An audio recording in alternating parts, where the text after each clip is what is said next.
I hate this. I hate that in this beautiful world of budding flowers and growing vegetables, of mini soccer with orange wedges at halftime, of enjoying sunshine with picnic suppers outside after the long, cold winter, that we are gathered inside on such a beautiful day to talk about sexual abuse by church leaders. I hate that we live in a fallen and broken world where this is even a thing. The world has so much beauty and life, and to have it marred and ugly by the brokenness of sexual sin by church leaders just feels wrong. But I also love this.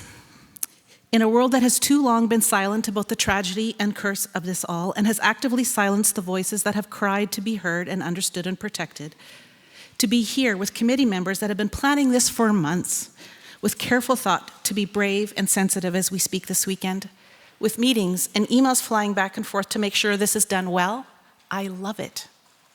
I love that men and women who have been victimized, whether they registered for this conference or even simply saw the promotion of it and knew they couldn't come, or they will yet hear about it, I love that they can know that their brothers and sisters have gathered to speak aloud about that which has been for so long hidden.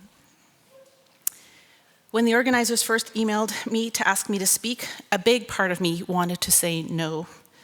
I could think of a dozen reasons to say no, but I also knew immediately that I would say yes to speaking today, despite my misgivings. It is important for me to be here today. Let me start off by saying I am not a direct survivor. However, the ripple effects of abuse are far-reaching and substantial. The effects of church sexual abuse has shaped my life in profound ways. I want to be careful to ensure I don't tell a story that isn't mine, and so I won't speak of it further. But suffice to say that I have watched my life and the lives of ones I deeply love be damaged by the systemic impact of this sort of sexualized violence. This is deeply personal for me. Survivors do the best they can to survive, and sometimes that means that people that are close experience collateral damage. As a marriage and family therapist for almost 2 decades, I have come into contact with victims of sexual abuse in the church. And my own church that I attend carries the scar of horrible violation in times past. You won't hear me say anything about anything on my interactions with therapy clients. There is utter confidentiality there. But I will tell you that I struggle personally when I hear stories of church sexual abuse. My job is to hear people's pain, but I have to tell you there's a real pained and visceral response that I get that when I hear that the very people who are representative of God's grace and love have used the position of power to violate people. It makes me sick to my stomach. Sexual abuse is always wrong, but when it is perpetrated by the very people who are intended to be conduits of mercy and kindness, well, that just feels like a special sort of evil. I have also feared speaking today for 2 reasons. The first is that I'm fearful of being criticized. I like to be liked as much as anybody. I will goof. I'm not perfect. You may find yourself flaming angry at something I've actually said, or perhaps at something you've heard me say, because those aren't always the same.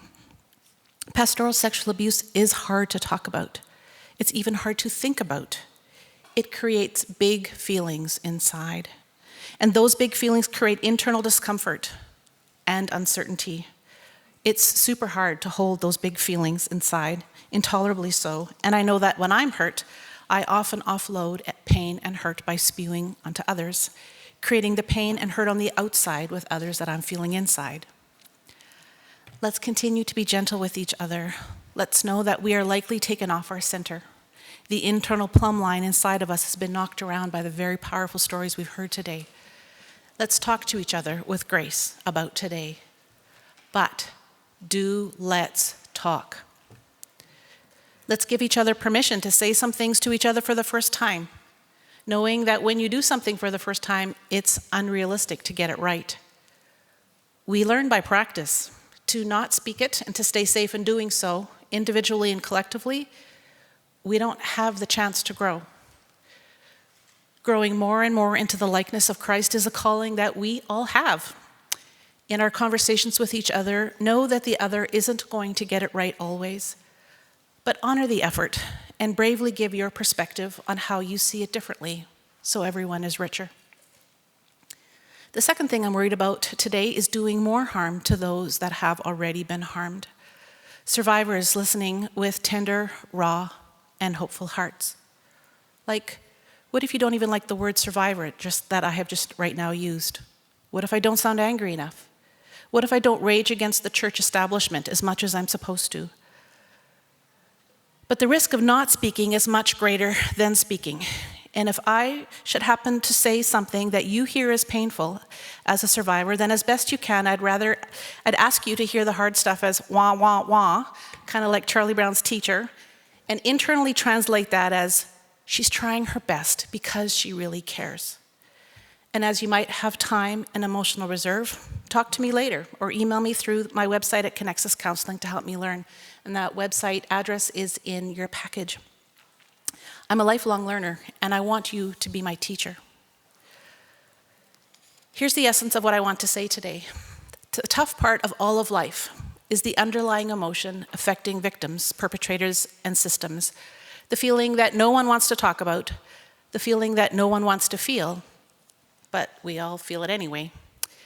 The feeling of that which shall not be named is shame, which is that feeling of being not enough, somehow being deeply flawed and therefore not worthy of love and belonging. Shame impacts every part of the abuse dynamic, and when we don't name it and recognize it, it pulls strings on us like nobody's business. Let me back up a bit to give some context of shame with regards to connection, and then I'll explain its impact on this all. So first, the background. Let me start here, because this is where everything starts. We are created in the image of God, Father, Son, and Spirit. God is in relationship with God in the most positive and beautiful of ways. The Father announces to all when Jesus is baptized, "This is my Son, in whom I am well pleased." And Jesus says to his people, "My Father is going to send a helper to you, and it's going to be great." God is in beautiful, encouraging, wholesome, and life-giving connection with God. And we are created in the likeness of this triune beauty, hardwired to long for and need connection. We need relationship like we need food, water, and oxygen. It's non-negotiable. Without connection, there is suffering, always. I gave a TEDx talk in Winnipeg last year about the importance of connection, where I spoke about the most powerful lesson on relationships that I learned when I was in seminary in California for my studies in marriage and family therapy. The lesson wasn't in the classroom, but in a forest. I met sequoia trees. These majestic trees can grow to more than 80 meters high. That's roughly as tall as a 24-story building, and be as wide as 10 meters in diameter.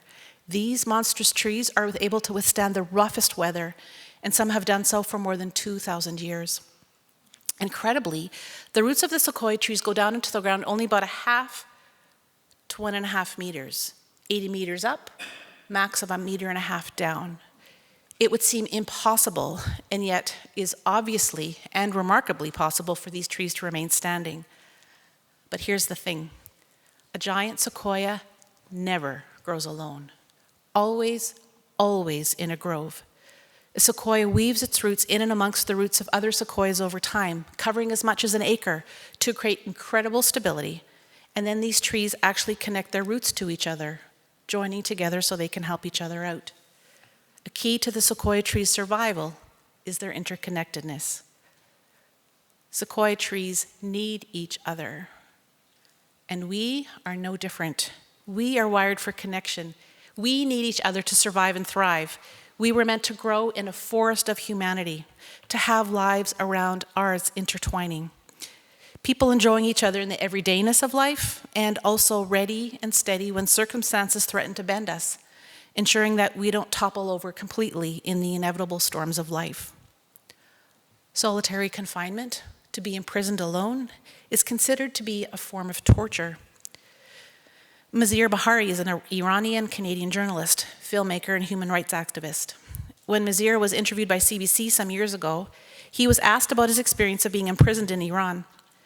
"Well, you know, I spent 107 days in solitary confinement, And sometimes when I tell people that, they ask me, and were you also tortured? And that is like if you were to ask someone who has cancer, and do you have any other illnesses? Julianne Holt-Lenstadt's analysis of 148 studies found that people that have better social connections have a 50% reduced risk of early death. The risk of social isolation is comparable to smoking 15 cigarettes a day and carries more risk than obesity or air pollution. Strong bonds help cardiovascular health, strengthen immune response, keep brain sharp, slow cellular aging, and are an integral part of mental health. Robert Waldinger, who is the current head of the Harvard Study of Adult Development, said that the clearest and most conclusive message that we get this from now 80-year study is that good relationships keep us happier and healthier, period. We are created and we are called to be relational people. And if connection is just that important, then you can understand how, with the presence of brokenness in this world, how very harming, even terrifying, disconnection is. We call that fear of disconnection shame. There are 3 things that I want you to know about shame, and I'm using Brene Brown's work here. I'm certified to deliver her material. 3 things. First of all, shame, that feeling of not being enough, that feeling that somehow we don't deserve love and belonging. We all have it. Everyone who's capable of empathy struggles with shame. It's part of the brokenness that was brought into the world since Adam and Eve were in the garden. The only ones not affected by shame are those incapable of empathy. So when I struggle with the feeling of I'm not good enough to do something like this, one of the ways that I reduce my own judgment of myself in moments like that is to console myself that this feeling of shame means that I'm not a psychopath or sociopath. And that actually helps a bit. Second thing, no one likes to talk about shame, which it loves. Shame thrives on secrecy, silence, and judgment. You can see where I'm going with this, right? You can already see how pivotal an understanding of shame is to the issue of sexual violation in the church. And third thing, the more we talk about it, the less control it has over us. So I'm going to talk about it today and its connection to vulnerability and resilience and boundaries and trauma. Trauma elicits shame in a very nasty way. We're going to look at light of this of the 3 different groups: victims, perpetrators, and church congregations. And I'm going to start first with the victim/survivor. For too long, the one harmed was often the one least and last considered. Today, we consider her or him first and with greatest focus. Let me start by telling you a story. When I was a very little girl, just barely toilet trained, my family and I went on a camping trip to Minnesota. And my mom will remember a certain day of the tour, that we took a tour of the Minnesota government buildings, as the day that we met the governor of the state when we bumped into him to ask directions to the restroom. That is not the part that I remember. What I remember is that my mom took me into a stall, and when we were done, she flushed the toilet. The toilet bowl began filling higher and higher. She realized it was plugged and was going to overflow. I remember watching the dirty, disgusting water rise up and over and feeling my little toddler panic. My mom scrambled to simultaneously pick up her purse, pick me up under the armpits, and unlock the stall door, all at the same time as the water spilled over the lip. It didn't go well. In her panic, she couldn't get the lock turned to open the door. That memory stuck with me powerfully. My feelings of panic and fear were real. Imagine being a little toddler and feeling stuck, trapped, and helpless to do anything about it. To this day, when I am in a public restroom, I always unlock the door before I flush.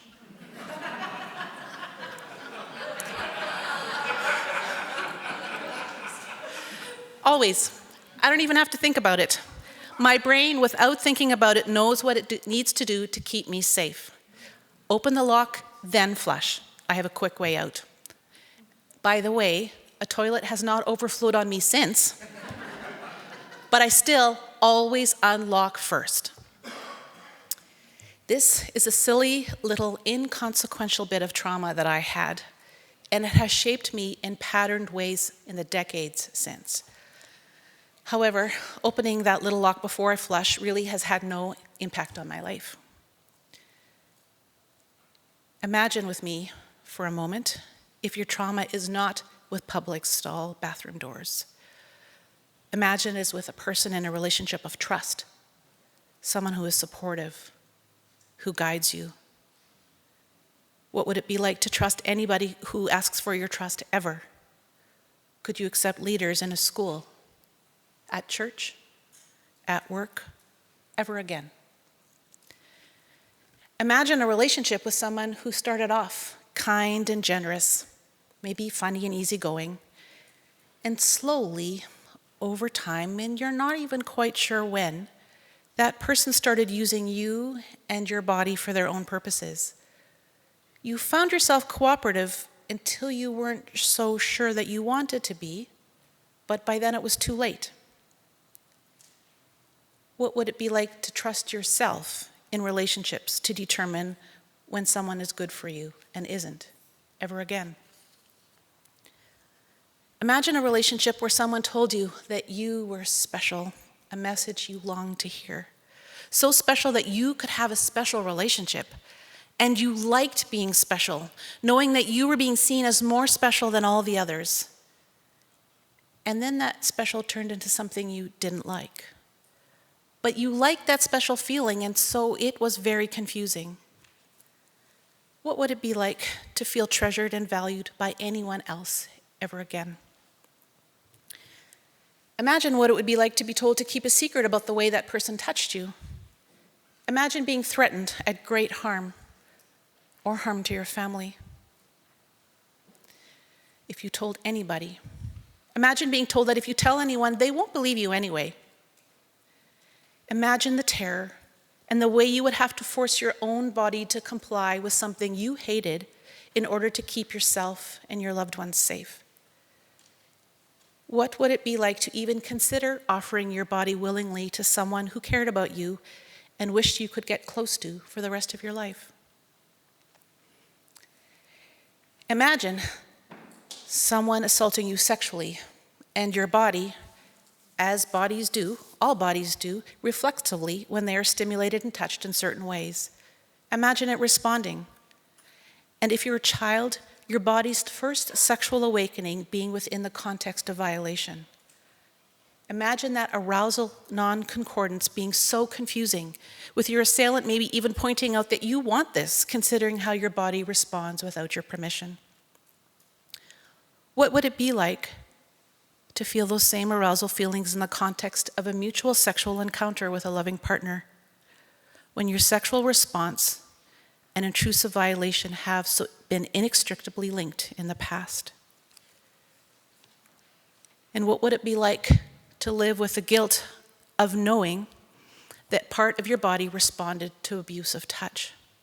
To know that you got an erection or became lubricated? What would it be like to live with this secret, because surely, for certain, no person could ever possibly know this, or they would surely be repulsed and disgusted by this, by you?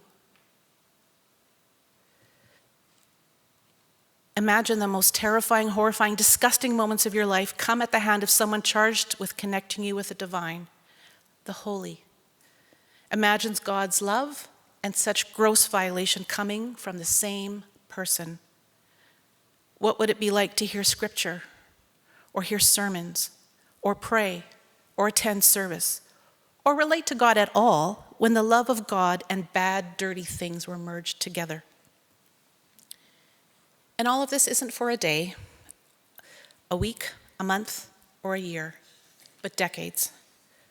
Trauma responses develop out of the need for our bodies to learn what is dangerous and to keep ourselves safe. Memories don't stay acting as memories. They come alive regularly.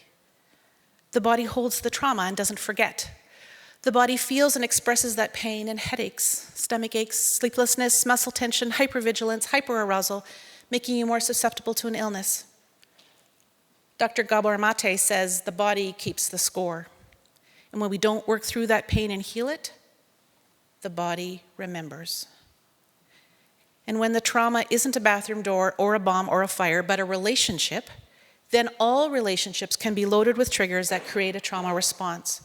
And all relationships come loaded with that feeling of shame. When you are an abuse survivor, the default tendency is to feel like damaged goods. It takes deliberate, challenging work and resilience to overcome those feelings. But how do you work through them when you don't want to even admit that they are a part of you? Except that they hijack you regularly, or intermittently, or perhaps occasionally and covertly beyond your awareness. Then you would reach for other ways to survive. Maybe put on excess weight to be off-putting to others and hide away. Or you never have time to have relationships because you're too immersed in your work. And people just don't understand why you don't want to get involved in church. Sexual abuse is traumatic, always. Sexual abuse from a leader in the church is an extra layer of trauma. And a third layer of trauma can come from the response, or more historically and more commonly, the non-response of the church. I cannot emphasize enough how important the response to a sexual abuse survivor when she or he dares to tell someone. In therapy, when I explore the trauma a survivor has, the most important question isn't what happened, and actually telling that story is very often re-traumatizing, and so generally that doesn't even come up for a very long time, and sometimes ever in therapy. What happened is not a helpful question. The most useful question I have found clinically is actually, who did you tell and what did they do after you told them? In my experience, the response to this question has a whole lot more relevance to an abuse survivor's well-being. The people that say things like, when I told someone, they stayed with me. They called the police. My parents got me a counselor. If I needed to sleep with somebody because I was too scared to sleep alone, they did. I was protected. I never had to see that person who harmed me again. When a person has an experience of being taken seriously, receives solid support with swift and clear action to keep them safe, well, often they don't even come to therapy with problems about the abuse. When I talk to them, the history of abuse comes out almost tangentially, in passing, as they talk about why they've really come. The trauma matter, for sure, but it often doesn't hijack their life when they have had really good support. The ones who are very affected by their trauma, even decades later, are the ones who tend to tell variations of one of two stories. And the first story is, when I told someone, they shushed me, told me I was making it up. I misunderstood. They said it was no big deal, wondered what the fuss was. They said to be quiet, never to speak of it again. Those survivors were left to deal with it on their own. The actions of others said the harm didn't matter, and maybe they didn't matter. The message was clear. They wouldn't be protected, the harm was no big deal, and the pain of the individual is not dealt with for the convenience of others. It's crazy making when something happens that feels really awful, and the people around you tell you it's no big deal. People learn to hide their wounds, and victims start to blame themselves and wonder what they did to make it happen, and why they aren't good enough that no one will protect them. The second painful story that people will tell me is this: I didn't tell anyone. There was no point. This is an even more hopeless, discouraging version of that story than the first. They instinctively know that there is no point to disclosing, and they save themselves from the harm of disappointment. How many of you have ever reported a crime to the police? Smashed windshield, your house broken into, your wallet stolen. And the first question to you was, did you lock the door? Did you misunderstand? Why did you leave your wallet on the counter? How come you didn't put the car in the garage? Blaming the victim has historically been the most frequent response to professional sexual misconduct, and that has become the narrative that victims, unfortunately, have come to expect. Our scripture tells the story of the Good Shepherd who leaves the 99 behind to find the lost one. But all too often, victims are told the 99 are far more important, and the one needs to be sacrificed. And surely you understand that we need to protect God's reputation, right? And that, friends, is where the trauma is exponentially heightened. When the church says, we will throw you, the victim, under the bus for the sake of God's kingdom. The one who did the harm is far more important to protect than you. You can understand why the expectation to disclose can simply be too much for those that are harmed, particularly when the church's track record, frankly, sucks. But when there is a brave soul that finds it within him or herself to be able to report it to the police or the church what has happened, she does so expecting to be ridiculed, shamed, interrogated, quite possibly blamed. Nobody chooses to sign up for that without a tremendous amount of soul searching. The brave souls that come forward need to have their courage acknowledged, not doubted or questioned, shamed or ridiculed or blamed. We all have a need to belong, to be loved, valued, and connected for who we are. Often those that are hurt in the church are vulnerable to harm because they have come to the church seeking love and belonging that they have already been deprived of. We all need to feel safe and nurtured. Jesus tells about the woman who turns her house inside out looking for the lost coin. How can we value a victim as precious as a lost coin? I want to imagine a world where when I, as a therapist, might ask a victim in the future about the abuse, who did you tell and what did they do? That they relate a beautiful story of love and support and safe care by the church. Trauma does something to a person's brain. The effect of trauma as a child is lifelong, and the effect on an adult brain is substantial. But science is also now recognizing the significance of a loving, trusting, boundaried, and safe adult person who understands and is meaningfully compassionate as a critical mitigating factor to that damage. I live out of the belief of this line from The Shack. I suppose that since most of our hurts come through relationships, so will our healing. I suppose that since most of our hurts come through relationships, so will our healing.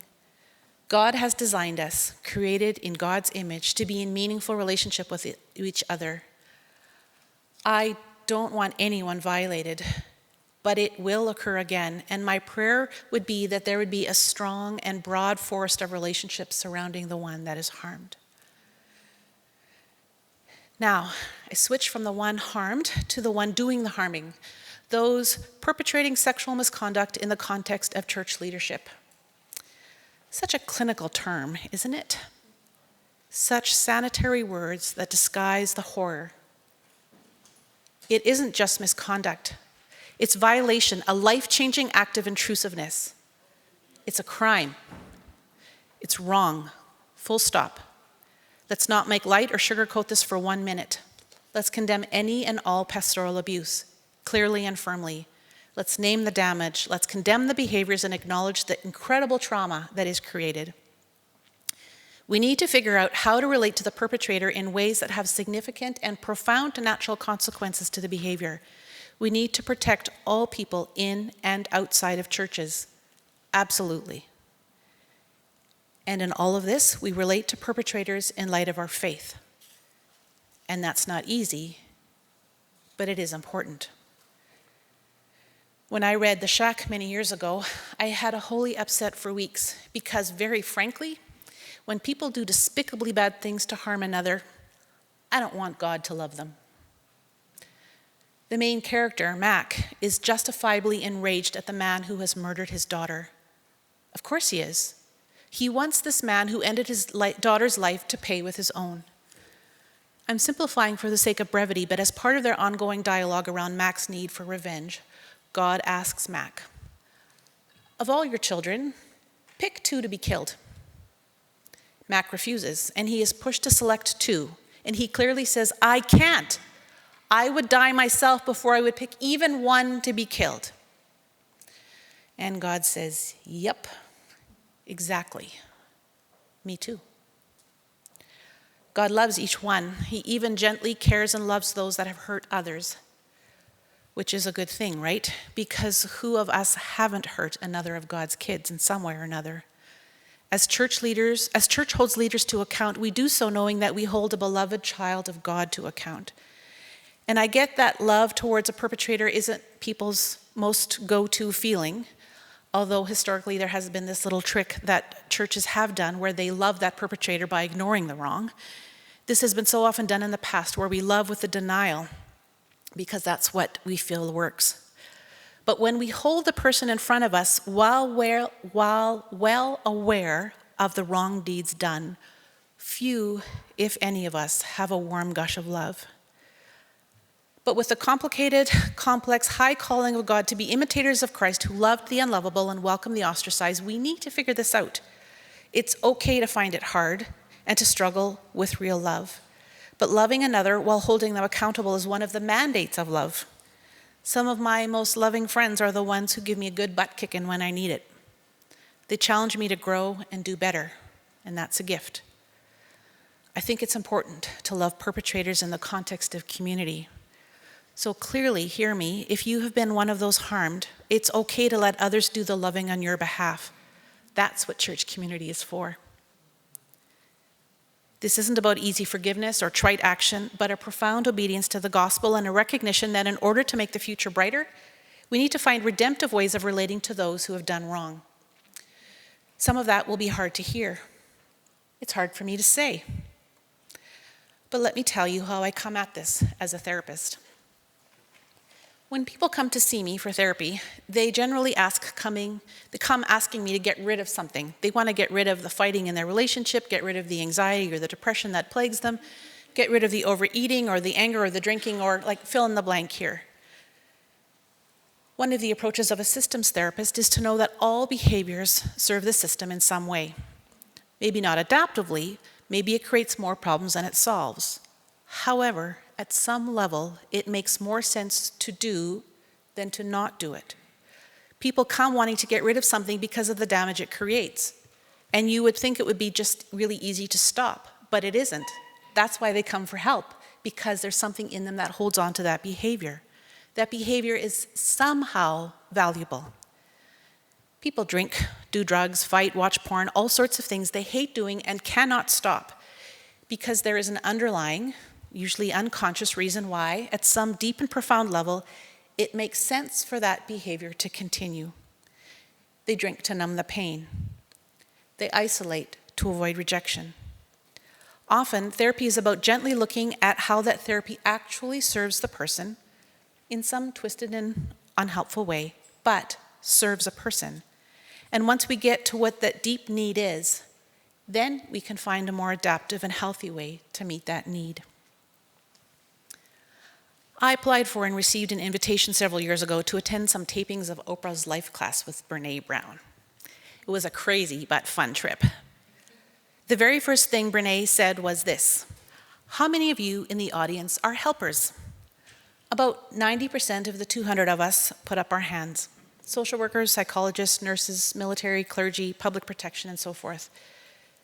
She validated the beauty of helping, how good it feels to make a difference in the lives of others, to be empathic, to see a need and fill it. And then she asked, how many of you like asking for and receiving help? And about 90% of us put down our hands immediately. With an awkward laughter filling the room, Brene said, unless you can ask for help without self-judgment, you cannot offer help without judgment. I tell you, that messed me up for weeks. I hated that she said that. I didn't want her to speak such truth. Asking for help creates community. The giving and receiving of help is what creates connection. It is the call of God on our lives to love each other through our words and deeds. And yet for so many of us, and I say us, myself included, we would rather be on the giving end of helping than on the receiving end. It's not easy for many of us to ask for help. And that's a problem, because being human means we all need help sometimes. We need the support and love and care of others. Churches historically have not allowed pastors to really ask for help, to acknowledge struggle, to be as human as the rest of us. Pastors often have felt the implicit and actually sometimes the very explicit pressure to be an example, to be better than the rest of us, to not have to acknowledge areas of struggle and ask for help. We look to pastors to be strong, to hold our burdens, to be able to meet us in our deepest sorrows, to hear the hardest things in our lives, to hear the ugly confession, to hold it all confidential, and then to show up on Sunday with a well-thought-out, inspiring, and preferably entertaining message, and to pull it off with all joy and energy. If there's one characteristic that I tend to find amongst pastors that I speak with, and I have the opportunity to chat with many, I would say it is loneliness. Pastors struggle like the rest of us. They need support and comfort and closeness, and too often don't have it. And they don't have permission from their churches or from themselves to ask for community, to seek connection where they receive the support.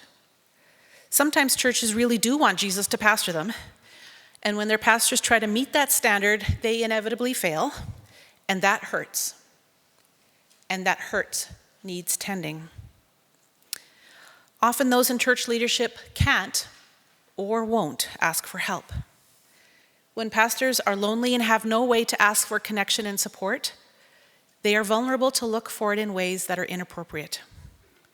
When people can't get what they want from healthy outlets, there is an underlying need that will be met.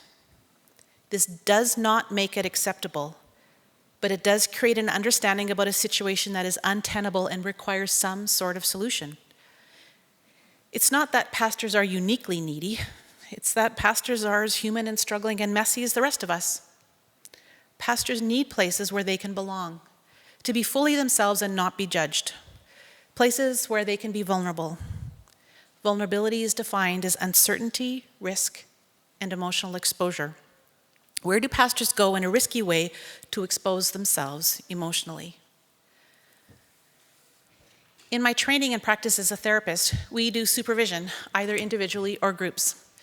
It is our professional obligation to ensure that we don't use people we work with to meet our own needs, to make sure that as therapists, with our own brokenness, that we make sure we don't dump that brokenness into the lives of people we work with. If we find ourselves attracted to a client and we feel an inner pull to handle ourselves outside of what is good for a client, we know what to call it and we know how to deal with it. No system is perfect, but therapists are expected to have one or more people in their lives where we can risk uncertainty, risk, and emotional exposure in a way that is good for all. And I have been involved in more than one conversation where a therapist acknowledges their attraction to a client, and then we just have an open conversation about it. In supervision, these humble and brave acknowledgements are met with compassion and curiosity, not judgment. There's a chance to explore the vulnerability of the therapist. What is it in them that creates the opportunity for those feelings to bubble up? There's an opportunity to help the therapist recognize what is happening, make plans in the best interest of the client, and make sure that client is protected. It is a safe place of care for the therapist, and it also creates accountability for safety of the client. And this happens in the context of the understanding in the therapy profession that any sexual relationship with a client is unethical. In relationships of deep intimacy, like therapy relationships or pastoral care relationships, it isn't unusual for any human, the helper or the helpee, to get their wires crossed unconsciously at a deep level and be attracted in a way that isn't appropriate for this helping relationship. When there is permission and expectation to talk with colleagues about these real feelings that need to be explored rather than acted upon, there's opportunities for others to speak truth and grounding into our lives. Shame cannot survive with empathy. When people can speak about something that is hard without shame, they can be held accountable for their present and future actions. Part of preventing future sexual abuse in the church is to give overt permission for pastors to be human. And more than permission, we need to ask our pastors to actually create and make a space to struggle. Pastors need safe places, a care group where they are not leading, but participating, a pastoral supervision group or regular meetings with a spiritual director where they can actually talk about their use of porn or struggle in their relationship with their spouse, about their vulnerabilities, their doubts, about the possibility of them wanting a relationship with someone in the church that is an abuse of their power. Does your pastor have such a place? And if your pastor isn't willing to have that place of vulnerability, what does that say about their effectiveness for ministry? about their theology that has us be all fully saint and fully sinner, about all falling short of God's glory and needing others to journey with. Nadia Bolz-Weber, an ordained Lutheran minister, says, "I believe in the power of grace so strongly that I have no shame in admitting why I need it." As leaders in the church are able to live admitting that they are regular human beings who struggle with regular temptations, they will be able to acknowledge where they are at, rather than needing to shamefully hide them and live as if they don't exist. Not holding feelings, temptations, or urges as shamefully hidden, but rather sharing them with another, with others who have earned the right to hear it. They can challenge pastors to line up their thoughts and behavior with their values. Ironically, it will be in allowing pastors to be humans that have the potential and ability to make big mistakes that will have our churches be able to have less abuse. Let's get that part of church leadership figured out. And this leads me to the last focus this afternoon, the congregation. How does the body of Christ relate to church leadership who might be vulnerable to harming others and to those who have harmed those in their care? How does the church relate to victims, perpetrators, and each other around sexual violation within its walls? It sends powerful messages that affect how victims heal, how perpetrators stop or go on to harm more, and how leaders coming up the ranks do or don't become perpetrators, and how the church itself grows in love. God calls the church to grow and learn and become more and more like Christ. When you know better, you do better, and this conference insists on better. We want more authentic wholeness and real healing by moving through the pain, by feeling the pain, learning from it, and figuring out what it means and what needs to be done, and then doing it. The number one question shame asks is, what will people think? And hasn't our church too often historically been directed by that question? Shame moves people and institutions towards perfectionism, which says, if we look perfect and act perfect, then we will be good enough. Shame has us work to appear to be good enough, which is far different than healthy striving, knowing what our values are and working towards them, pursuing excellence in a messy, beautiful, albeit imperfect sort of way. When something goes wrong, shame says, let's hide it, and if we hide it well enough, it is as if it didn't happen. Guilt says, we have made mistakes. Our behavior isn't in line with our values. What do we do moving forward to not repeat those mistakes? Guilt is uncomfortable, but highly adaptive. It challenges us to do better. For too long, the church has covered up the sins of its leaders so as not to tarnish the church's reputation with the world. And the human, vulnerable part of me gets that. When it becomes public that a leader in the church has violated a child or a woman, it looks bad. It feels terrible. It invites judgment. Sexual abusers and the organizations they lead are absolutely harshly judged. It's vulnerable to acknowledge serious transgressions by a leader. However, haven't we learned personally and collectively that hiding wrongs snowballs into greater harm? I got an email from the school of my 16-year-old saying that he missed a class. He told me that class was canceled and the teacher forgot to let the office know. I let the school know this. And when the teacher asked him about the absence, he told her that he was sick and went home for a nap during that class. I told him, yes, you blew it when you just skipped the class, but when you told your teacher one story and me another, now you blew it much bigger. I'm angry because I don't know how I can trust you moving forward. Clearly, skipping a class and lying about it isn't such a big deal, and some of you are sort of trivializing this silly metaphor. And that's actually the point. It's so much more of a big deal when sexual assault is covered up, concealing a crime.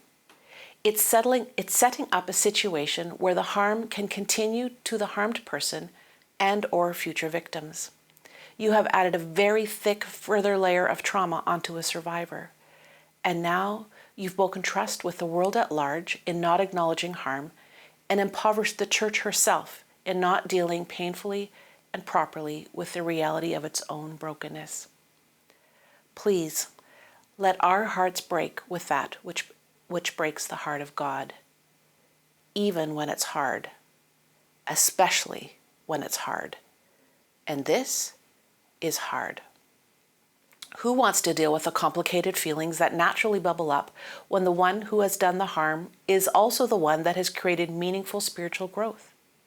Who wants to deal with the discomfort when you acknowledge the really beautiful spirit-led growth by a church leader who has also done intentional evil? Who wants to speak up against the leader who is quite likely to use all of those persuasive leadership chops that have served so very well to twist reality, deny, offload blame, and has the skills to do so deftly that you can be talked into or out of just about anything, and maybe even embarrassed or ashamed for having questioned him at all?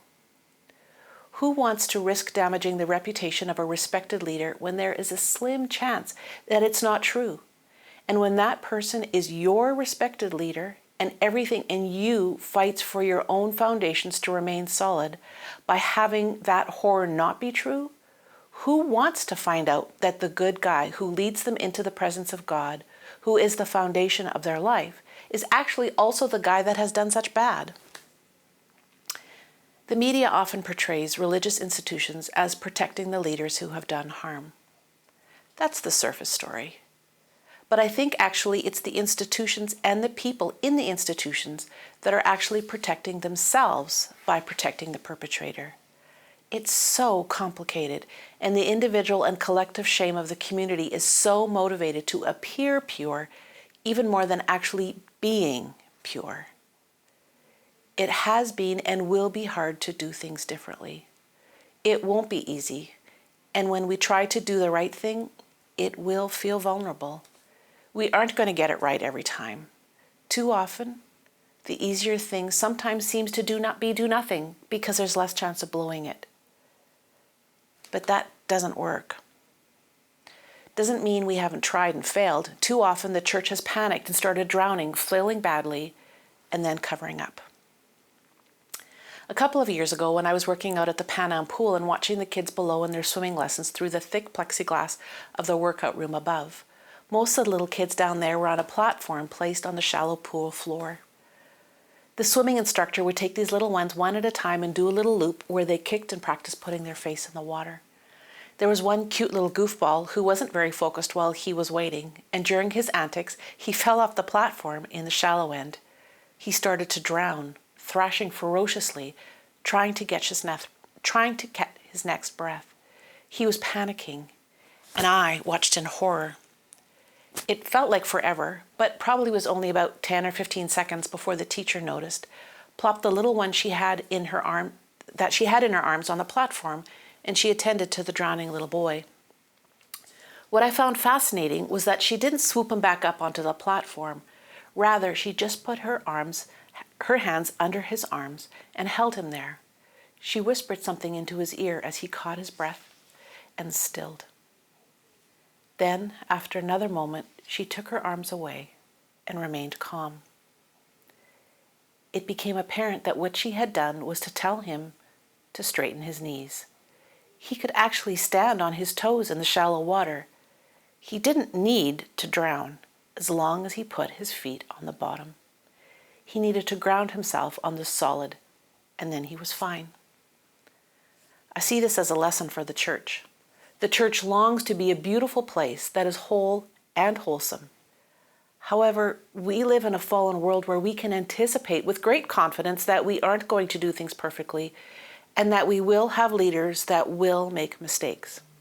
When it happens, let's straighten our knees, stop our panic, and do the next right thing. Our mission, quite simply, is, as best we can, is to love like Jesus did.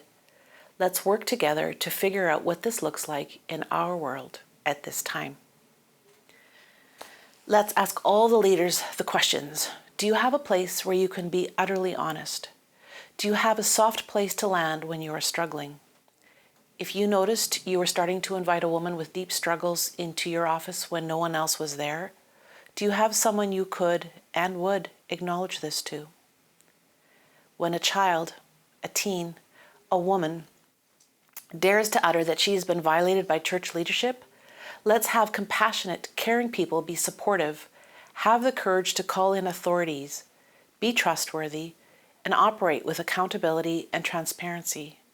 Let's make sure there is training, people who know what it is like to be trauma-informed, and provide care that actually feels like caring to the one who has been so hurt.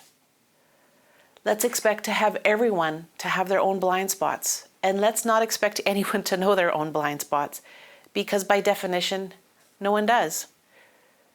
So let's give our churches permission and resources to invite others to speak in truth into the processes, because we have no fear of the truth, and we can support each other into greater growth. Let's acknowledge that we need to protect vulnerable people from those leaders that have done harm.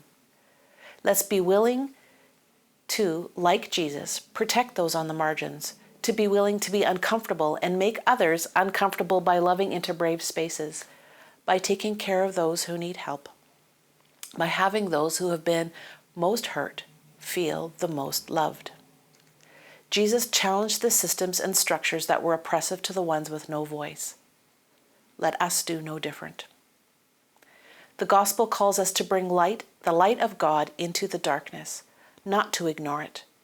What would it be like to listen to the call of God in our lives and bring light into the darkness by no longer pretending that it doesn't exist and not even somehow tolerating the darkness, but to actively and actually courageously and gently whisper powerful healing love into the darkness? We can do this, church. We can do better. Let's just straighten our knees into the truth of God's love and work to continue God's redemptive work here on earth, faithfully and earnestly. To wrap up, I want to quote two authors who speak about pain and darkness, inclusiveness and healing. Barbara Brown Taylor, in Learning to Walk in the Dark, writes, "As many years as I have been listening to Easter sermons, I have never had anyone talk about this part. Resurrection is always announced with Easter lilies, the sound of trumpets, a bright streaming light. But it did not happen that way. It happened in a cave. It happened in complete silence, in absolute darkness, with a smell of damp stone and dug earth in the air. Let this sink in. New life starts in the dark. Whether it is a seed in the ground, a baby in the womb, or Jesus in the tomb, it starts in the dark."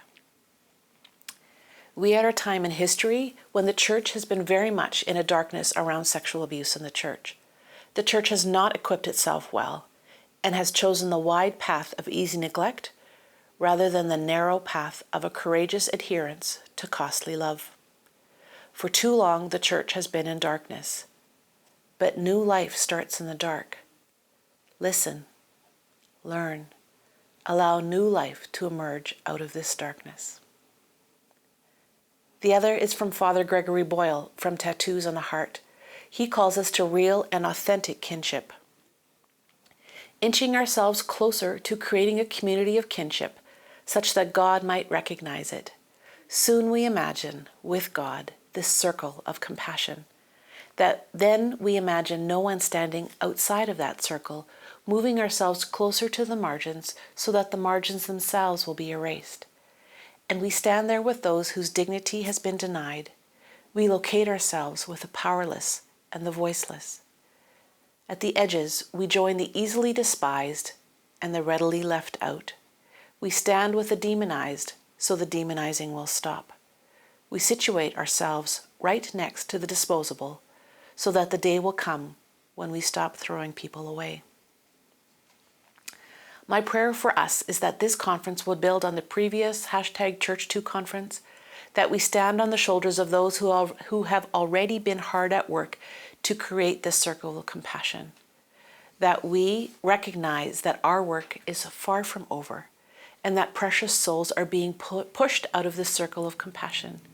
Even this last weekend, there were headlines in our newspapers about this. May we all join with God and each other to create a community of kinship such that God might recognize it and delight in it. Amen.